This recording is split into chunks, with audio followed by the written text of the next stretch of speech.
नाज़रीन, साल 2020 में दुनिया कोरोना वायरस सबब सुनसान, वीरान ऐं मुआशी बदहालीअ जी वर चढ़ी वई।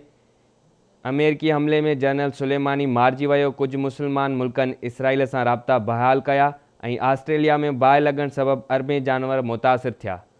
साल 2020 में पेश आयल अहम वाक़िअनि जी तफ़सील रसूल बख़्श शेख जी इन रिपोर्ट में।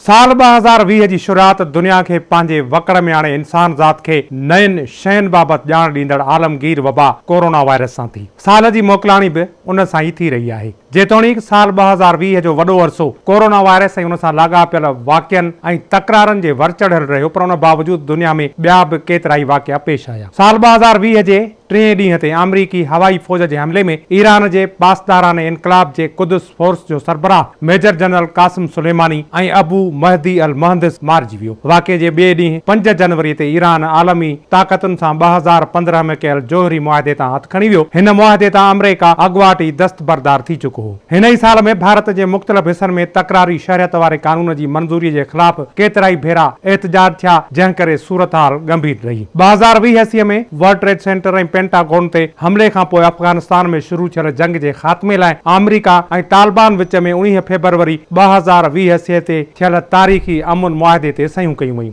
जेतोणीकि साल 2019 खां ई दुनिया जे हिक ख़िते में झंगली जीवत जे बर्बादी जो सिलसिलो जारी रहियो, पर 2020 में वधीक बाहि लॻण जा वाक़िआ पेश आया। हिक रिपोर्ट मूजिबि ऑस्ट्रेलिया में 1,15,000 स्क्वायर किलोमीटरनि ते ॿधल झंग में बाहि लॻी, जंहिंमें 30 इंसान हयातियूं विञाए वेठा ऐं हज़ारें घर सड़ी ख़ाक जो ढेर बणिजी विया। ॿिए तरफ़ world wild funds for nature जी रिपोर्ट मूजिबि बाहि लॻण सबबि लॻभॻि 3 अरब जानवर सड़ी मरी विया या पंहिंजा थाक छॾे विया, जॾहिं त 190 माण्हू मौत जो खाज बणिया ऐं 6000 सड़ी ज़ख़्मी थिया। 2019 में न्यूज़ीलैंड जे शहर क्राइस्ट चर्च जे मस्जिद में फायरिंग करे 51 नमाज़ियुनि खे शहीद कंदड़ दहशतगर्द ब्रेंटन ट्रेंट खे बिना पेरोल जे उम्र कैद जी सज़ा ॿुधाई वई। इहा सज़ा न्यूज़ीलैंड जे तारीख़ में पहिरियों भेरो ॾिनी वई हुई। न्यूज़ीलैंड जे कानून मूजिबि हिन सज़ा में जवाबदार खे कंहिं बि सूरत में माफ़ीअ जो हक़ हासिल न हूंदो आहे। हिन ई साल गॾियल अरब इमारतुनि, तुर्की, कतर ऐं सूडान इसराइल सां राब्ता बहाल कया। जेतोणीकि तुर्की 1949 में ई इसराइल खे तस्लीम करे वरितो हो, पर केतिरे ई अरसे खां संदन लाॻापा ख़राब हुआ।